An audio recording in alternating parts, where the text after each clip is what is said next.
করুণার আধার তুমি, চিরমহিয়ান তুমি, দিয়েছ নাজাতের আল কোরআনুল করিম। أعوذ بالله من الشيطان الرجيم. بسم الله الرحمن الرحيم.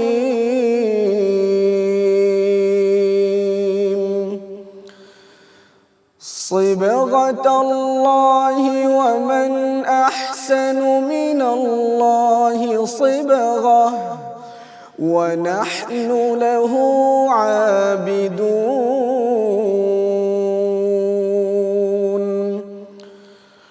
قل أتحاجوننا في الله وهو ربنا وربكم ولنا أعمالنا ولكم أعمالكم ونحن له مخلصون. أم تقولون إن إبراهيم وإسماعيل وإسحاق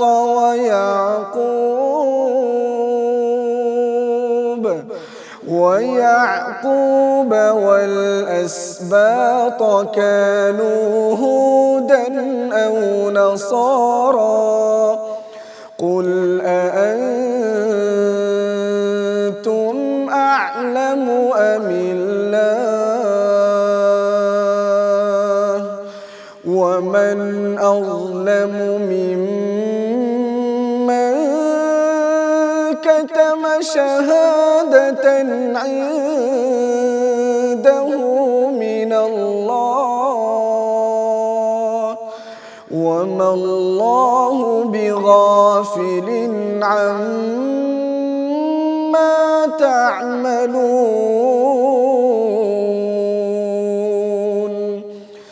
تلك أمة قد خلت لها ما كسبت ولكم ما كسبتم ولا تسألون عما كانوا يعملون. صدق الله العظيم. আল কোরআনুল করিম। আসসালামু আলাইকুম রহমতুল্লাহি ওবারাকাতুহ। আলহামদুলিল্লাহি ওয়াহদা ওয়াসসালাতু ওয়াসসালামু আলা মান লা নাবিয়্যা বা'দা ওয়া আলা আলিহি ওয়া সাহবিহি ওয়া মাওয়ালা। সুপ্রিয় দর্শক শ্রোতা ভাই ও বোনেরা, আপনারা দেখছেন এনটিভির প্রতিদিনের নিয়মিত আয়োজন কোরআনুল কারীম। আপনাদের সবাইকে কোরআনুল কারীমের এই প্রোগ্রামে স্বাগত জানাচ্ছি। এতক্ষণ আপনারা কোরআনে কারীমের সর্ববৃহৎ সূরা এবং মাদানী সূরা আল বাকারার 138 নম্বর আয়াতে কারিমা থেকে 141 নম্বর আয়াতে কারিমা পর্যন্ত আপনারা অত্যন্ত সুমধুর কণ্ঠে তেলাওয়াত শুনেছেন। এ পর্যায়ে আমরা এই কয়টি আয়াতে কারিমার সাধারণ সরল তরজমা এবং সংক্ষিপ্ত তাফসির নিয়ে আমরা আলোচনা করব ইনশাআল্লাহ। আশা করি শেষ পর্যন্ত আপনারা আমাদের সাথেই থাকবেন। আল্লাহ রাব্বুল আলামিন এই আয়াতে কারিমাগুলোর মধ্যে এরশাদ করেন, সিবগাত আল্লাহ, তোমরা আল্লাহর রঙে রঞ্জিত হও। ওয়ামান আহসানু মিনাল্লাহি সিবগাহ, আল্লাহর চাইতে রঙের দিক থেকে অধিক সুন্দর আর কার রং হইতে পারে? ওয়া নাহনু লাহু আবিদুন, আর আমরা তো একমাত্র তাঁরই ইবাদতকারী। কুল আতুহাজ্জুনানা ফিল্লাহি ওয়া হুয়া রাব্বুনা ওয়া রাব্বুকুম, রাসূল যারা আপনার সাথে আল্লাহ রব্বুল আলামিনকে নিয়ে তর্ক বিতর্ক করে তাদেরকে বলুন যে তোমরা কি আল্লাহর ব্যাপারে আমাদের সাথে তর্ক বিতর্ক করতে চাচ্ছ? ওয়া হুয়া রাব্বুনা ওয়া রাব্বুকুম, অথচ তিনি আমাদেরও রব, তোমাদেরই একমাত্র রব। ওয়ালানা আমালুনা ওয়ালাকুম আমালুকুম, আমাদের আমল আমাদের জন্য, তোমাদের আমল তোমাদের জন্য। ওয়া নাহনু লাহু মুখলিসুন, আমরা তো একমাত্র আল্লাহর প্রতি ইখলাসের সাথে আমরা ইবাদত করি। আম তাকুলুনা ইন্না ইব্রাহিমা ওয়া ইসমাঈলা ওয়া ইসহাকা ওয়া ইয়াকুবা ওয়াল আসবাতা কানু হুদান ওয়া নাসারা, তোমরা কি বলতে চাচ্ছ যে ইব্রাহিম, ইসমাঈল, ইসহাক, ইয়াকুব এবং তার বংশধরেরা এই সমস্ত নবী রাসূলগণ ইহুদি অথবা খ্রিস্টান ছিলেন? কুল আআনতুম আ'লামু আমিল্লাহ, রাসূল আপনি বলুন এই ব্যাপারে তোমরা বেশি জানো না আল্লাহ রাব্বুল আলামিন বেশি জানেন? ওয়ামান আযলামু মিম্মান কাতামা শাহাদাতান ইনদাহু মিনাল্লাহ, আল্লাহর পক্ষ থেকে একটি সাক্ষ্য তোমাদের কাছে থাকার পরেও যারা এই সাক্ষ্যটিকে গোপন করে তাদের চেয়ে বড় জালেম আর কে হইতে পারে? ওয়ামাল্লাহু বিগাফিলিন আম্মা তা'মালুন, তোমরা যা কিছু করো এই ব্যাপারে আল্লাহ রাব্বুল আলামিন বেখবর নন। তিলকা উম্মাতুন কাদ খালাত, এই উম্মত যারা ছিল ইতিপূর্বে তারা অতিবাহিত হয়ে গিয়েছে। লাহা মা কাসাবাত ওয়ালাকুম মা কাসাবতুম, তারা যা উপার্জন করেছে তা তাদের জন্য, তোমরা যা উপার্জন করবে তা তোমাদেরই কাজে লাগবে।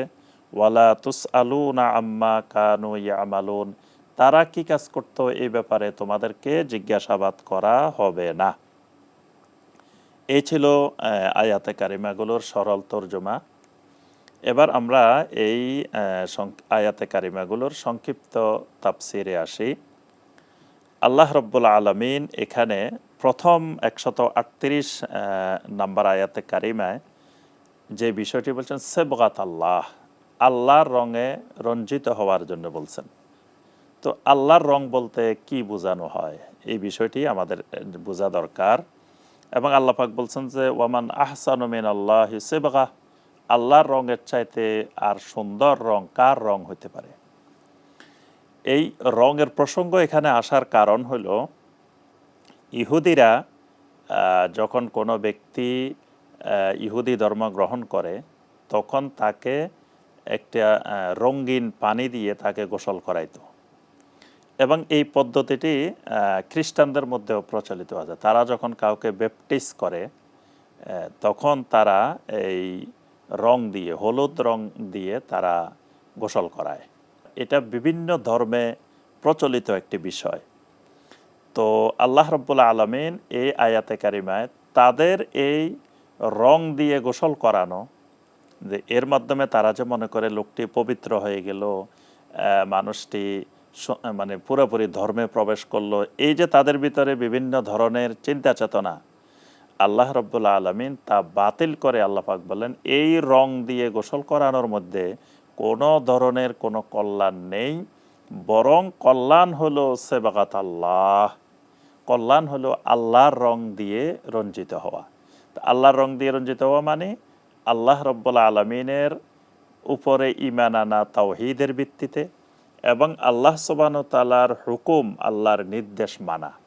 অর্থাৎ আল্লাহ রাব্বুল আলামিন যা করতে বলেন তা করা, আল্লাহ রাব্বুল আলামিন যা করতে নিষেধ করেন তা থেকে বিরত থাকা, এটাই হলো আল্লাহর রঙে রঞ্জিত হওয়া। বিশেষ করে নবী সাল্লাল্লাহু আলাইহি ওয়াসাল্লামের সুন্নত তরিকা, নবী সাল্লাল্লাহু আলাইহি ওয়াসাল্লামের সুন্নত পদ্ধতি দিয়ে জীবনকে সাজানো, এটাই হলো সেবগাতুল্লাহ। এই কারণেই নবী সাল্লাল্লাহু আলাইহি ওয়াসাল্লামের সুন্নাহর কেউ যদি অনুসরণ করে, আল্লাহ পাক ঘোষণা দেন সেই ব্যক্তি আল্লাহকে ভালোবাসে, আল্লাহ তাকে ভালোবাসেন। সূরা আলে ইমরানের 31 নম্বর আয়াতে কারিমা আল্লাহ পাক বলছেন কুল ইন কুনতুম তুহিব্বুনাল্লাহা ফাত্তাবিউনি ইউহিব্বুকুমুল্লাহ, রাসূল আপনি বলুন যদি তোমরা আল্লাহকে ভালোবাসতে চাও ফাত্তাবিউনি, তাহলে আমার সুন্নতকে অনুসরণ করো। এই সুন্নত অনুসরণ করলে ইউহিব্বুকুমুল্লাহ, তাহলে আল্লাহ রাব্বুল আলামিনও তোমাদেরকে ভালোবাসবেন। তাহলে নবী সাল্লাল্লাহু আলাইহি ওয়াসাল্লামের সুন্নতের অনুসরণ, বান্দা আল্লাহকে ভালোবাসা, আল্লাহ বান্দাকে ভালোবাসা, দুই মাহাব্বা, দুই ভালোবাসার মাধ্যম হলো ইত্তেবাউস সুন্নাহ, নবী সাল্লাল্লাহু আলাইহি ওয়াসাল্লামের সুন্নতের অনুসরণ করা। তো এখানে আল্লাহ রাব্বুল আলামিন ওই সিবগাত আল্লাহ বলে, আল্লাহর রং বলে, নবী সাল্লাল্লাহু আলাইহি ওয়াসাল্লামের সুন্নাহকে পরিপূর্ণরূপে জীবনে ধারণ করার জন্য নির্দেশনা দিয়েছেন। এই আয়াতের শেষে আল্লাহ পাক বলছেন ওয়া নাহনু লাহু আবিদুন। এই সিবগাত আল্লাহ মানে কি, এটার মূল ব্যাখ্যা শেষ অংশেই, ওয়া নাহনু লাহু আবিদুন, যে আমরা তো একমাত্র আল্লাহরই ইবাদত করি। তো যেহেতু একমাত্র আল্লাহর ইবাদত করি, এই একমাত্র তাওহীদের ভিত্তিতে আল্লাহ রাব্বুল আলামিনের ইবাদত করা, এটাই হলো সিবগাতুল্লাহ, এটাই আল্লাহর রং। তাহলে বোঝা গেল যে ইবাদত যদি একমাত্র আল্লাহর হয় এবং যারা আল্লাহর ইবাদত করেন একমাত্র তাওহীদের ভিত্তিতে, তারাই আল্লাহর রঙে রঞ্জিত। আর যারা আল্লাহর ইবাদত থেকে দূরে, আল্লাহর ইবাদত থেকে গাফেল, তার অর্থ হলো তারা আল্লাহর রঙে রঞ্জিত হয় নাই।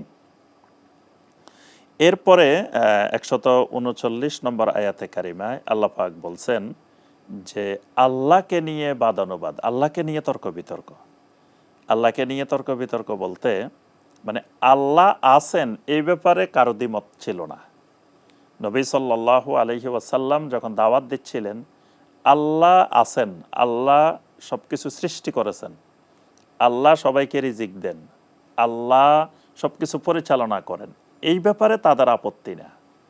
তাদের যে আপত্তিটা সেটি হলো যে নবী সাল্লাল্লাহু আলাইহি ওয়াসাল্লামের দাওয়াত হলো আল্লাহ হলেন একমাত্র রব, আল্লাহ রাব্বুল আলামিন হলেন একমাত্র মাবুদ।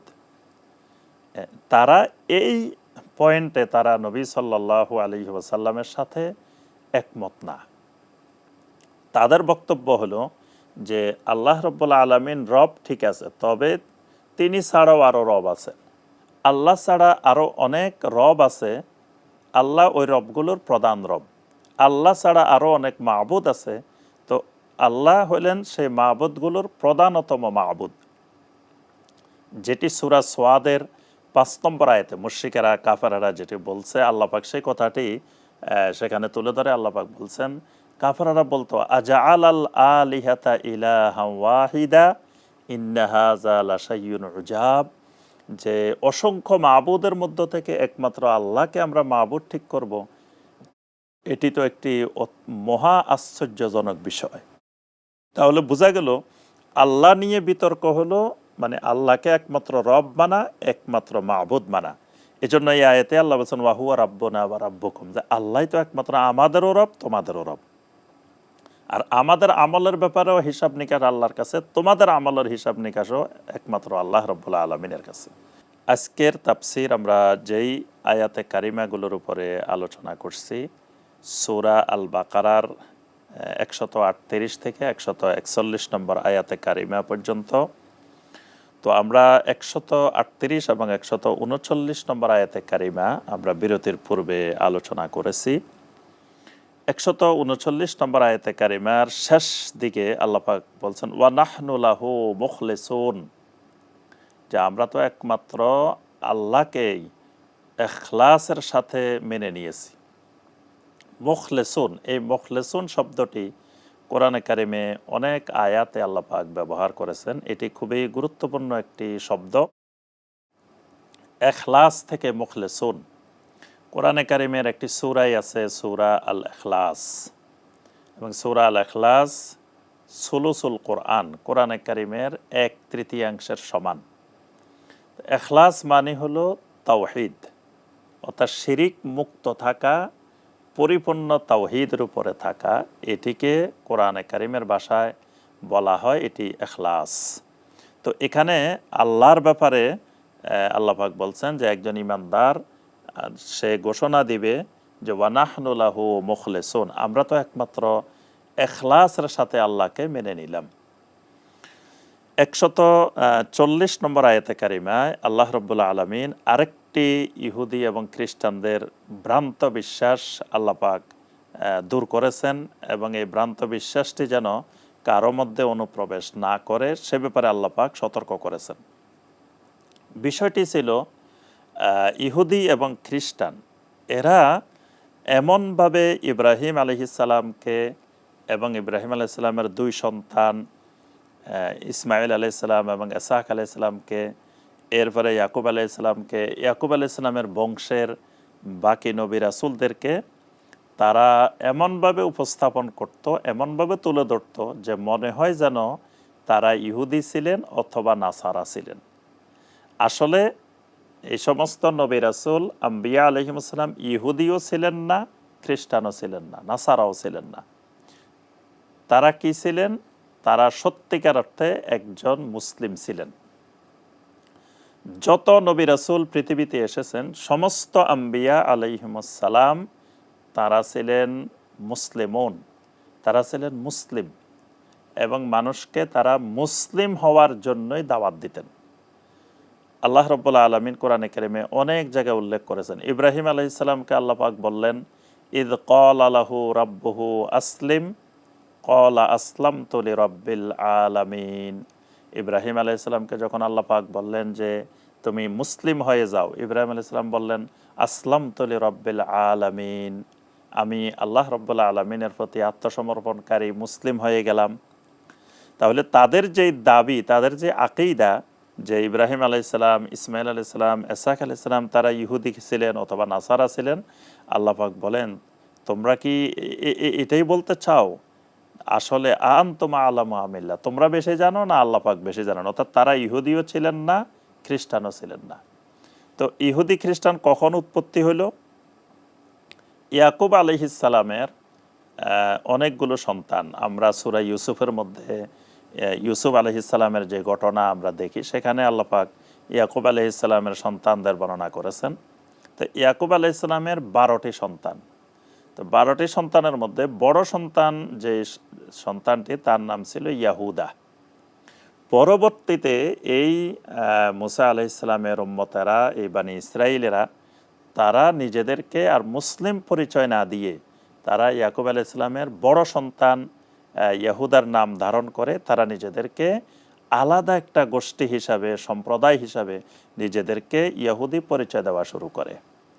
ঠিক একইভাবে ঈসা আলাইহিসসালামের অনেক পরে এসে ঈসা আলাইহিসসালামের উম্মতের মধ্য থেকে একটি অংশ তখন তারা নিজেদেরকে নাসারা পরিচয় দিতে শুরু করে।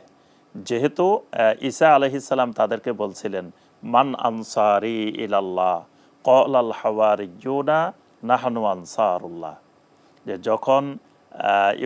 যখন ঈসা আলাইহিসসালাম হাওয়ারিদেরকে বলছিলেন মান আনসারি ইলাল্লাহ, তোমরা কে আমাকে আল্লাহর দিকে সাহায্যকারী হবে, তখন তার অনুসারীরা বলছিল নাহনু আনসারুল্লাহ, যে আমরাই তো আল্লাহর জন্য আপনাকে সাহায্যকারী।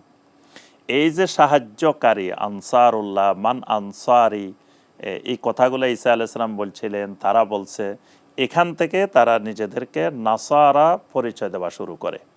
আসলে আল্লাহ রাব্বুল আলামিন পৃথিবীতে কারো নাম ইহুদিও করেন নাই, কোনো নবীর উম্মতকে আল্লাহ পাক ইহুদিও নাম দেন নাই, কোনো নবীর উম্মতকে আল্লাহ পাক নাসারাও নাম দেন নাই। এই ইহুদি এবং নাসারা তাদের নিজস্ব বানানো। এই আয়াতে কারিমে আল্লাহ পাক আরেকটি গুরুত্বপূর্ণ বিষয় বলছেন, এই ইহুদি এবং খ্রিস্টানদের যে আলেমগণ ছিলেন, এই আলেমগণের কাছে শাহাদাতান ইনদাহু মিনাল্লাহ, অর্থাৎ এদের কাছে আল্লাহর পক্ষ থেকে একটি সাক্ষ্য ছিল, শাহাদা ছিল। শাহাদাটা কি? মানে শাহাদা বলতে এখানে আল্লাহ পাক বুঝিয়েছেন ইহুদিদের কাছে আল্লাহর একটি কিতাব ছিল তাওরাত, নাসারাদের কাছে আল্লাহ রাব্বুল আলামিনের একটি কিতাব ছিল ইনজিল। এই তাওরাত এবং ইনজিল এই দুইটা আল্লাহর পক্ষ থেকে তাদের কাছে শাহাদা, দলিল, ডকুমেন্ট, এগুলো থাকার পরেও তারা মিম্মান কাতামা, আল্লাহর কিতাবের এই বিষয়গুলোকে তারা লুকিয়ে ফেলেছে, গোপন করে ফেলেছে, জেনে শুনে তারা গোপন করেছে। এই জন্য আল্লাহ পাক বলছেন যে যারা এই আল্লাহর পক্ষ থেকে একটি দলিল, শাহাদা তাদের কাছে থাকার পরেও এটাকে গোপন করে, ওয়ামান আজলাম, তার থেকে বড় জালেম আর কে হইতে পারে। এখানে আল্লাহ রাব্বুল আলামিন আমাদেরকেও সতর্ক করেছেন যে এই উম্মতের আলেমগণ, উম্মতে মুহাম্মদী সাল্লাল্লাহু আলাইহি ওয়াসাল্লামের আলেমগণ যেন এরকম না হয় যে আল্লাহর কিতাবের কোনো অংশকে, আল্লাহর কিতাবের কোনো বিষয়কে যেন তারা গোপনকারী না হয়। যদি গোপনকারী হয় এটি বড় ধরনের জুলুম এবং তারা জালেম হয়ে যাবে। আল্লাহ রাব্বুল আলামিন এরপরে সর্বশেষ আয়াতে কারিমা যে বিষয়টি আল্লাহ রাব্বুল আলামিন তুলে ধরেছেন যে তিলকা উম্মাতুন কাদ খালাত। আল্লাহ সুবহানাহু ওয়া তাআলা বলেন যে ইতিপূর্বে তোমাদের সামনে যে জাতিগুলোর কথা তুলে ধরলাম, অর্থাৎ যে ইহুদিদের বিষয় তোমাদের সামনে তুলে ধরা হয়েছে, নাসারাদের ব্যাপারে তোমাদের সামনে তুলে ধরা হয়েছে, এই ইহুদি নাসারা যে সম্প্রদায়ের কথা এতক্ষণ বলা হলো, এই জাতিগুলো তো অতিবাহিত হয়ে গেছে। সুতরাং এদেরকে নিয়ে তোমাদের আর চিন্তা গবেষণার প্রয়োজন নেই। এরা যা উপার্জন করেছে সেটা তাদের সাথে, তোমরা যা উপার্জন করবে, তোমরা যা কামাই করবে, এটা তোমাদের কাজে আসবে। অর্থাৎ এখানে আল্লাহ সুবহানাহু ওয়া তাআলা বলছেন যে ইহুদি এবং নাসারাদের মধ্যে যারা আগে এই সমস্ত ভ্রান্ত বিশ্বাস, এই সমস্ত বাতিল আকীদা এগুলো পোষণ করে যারা চলে গেছে, তাদের ফয়সালা আল্লাহ রাব্বুল আলামিন করবেন।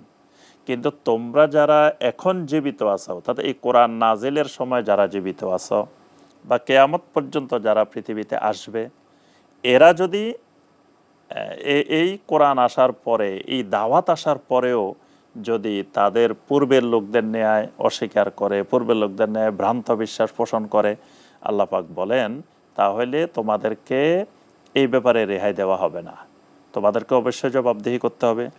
তবে সবার মধ্যে শিরিকের, কুফরের অন্যতম একটি কারণ তারা তাদের পূর্বপুরুষদের, তারা তাদের মুরব্বীদের, তাদের আকাবিরদের, তাদের প্রাচীন পূর্বেকার যারা বড় বড় ব্যক্তি ছিলেন তাদের ব্যাপারে তারা দোহাই দিত যে তারা কি বুঝে নেই জিনিসটি, তারা কি এই কাজটা না বুঝেই করেছেন, তাদের কি আলেম ছিল না।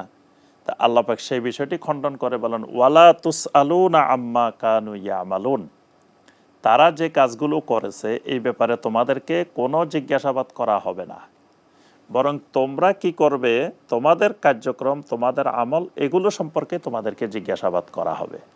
এজন্য তোমাদের ওই পূর্বপুরুষদের, মুরব্বীদের, বাপদাদাদের চিন্তাভাবনা না করে বরং তোমরা নিজেদের চিন্তা নিয়ে তোমরা ব্যস্ত হও। তো আল্লাহ রাব্বুল আলামিন এই আয়াতে কারিমাগুলোর মধ্যে যে বিষয়গুলো আমাদের সামনে তুলে ধরেছেন, মূল পয়েন্ট প্রথমত আল্লাহর রঙে রঞ্জিত হতে বলছেন, ইখলাসের সাথে আমাদেরকে আহলুত তাওহীদ হতে বলেছেন। এরপরে এই সমস্ত আম্বিয়া আলাইহিমুস সালাম মুসলিম ছিলেন, ইসলামের দাওয়াত দিয়েছেন, এবং আল্লাহর কিতাবের কোনো অংশ গোপন করা এটা বড় ধরনের জুলুম। আর পূর্ববর্তীরা কে কী করেছেন সেই বিষয়ে চিন্তা ভাবনা না করে আমাদের সামনে যখন হক এসে যাবে, সত্য এসে যাবে, তখন হককে মেনে নেওয়া, এটাই ঈমানের দাবি। সম্মানিত দর্শক শ্রোতা ভাই ও বোনেরা, আমরা এই আয়াতে কারিমারগুলোর আলোকে আমাদের জীবনকে গড়ার চেষ্টা করব ইনশাআল্লাহ। আল্লাহ রাব্বুল আলামিন আমাদের সবাইকে তৌফিক দান করুন। আল্লাহ রাব্বুল আলামিন এনটিভির নিয়মিত এই আয়োজন কোরআনুল কারীমকে আল্লাহ পাক কবুল ও মঞ্জুর করে নিন, আমিন ইয়া রাব্বাল আলামিন। আসসালামু আলাইকুম ওয়া রাহমাতুল্লাহি ওয়া বারাকাতুহু। করুণার আধার তুমি দিয়েছ, সত্যের বাণী অসীম দিয়েছ, নাজাতের আল কোরআনুল কারীম।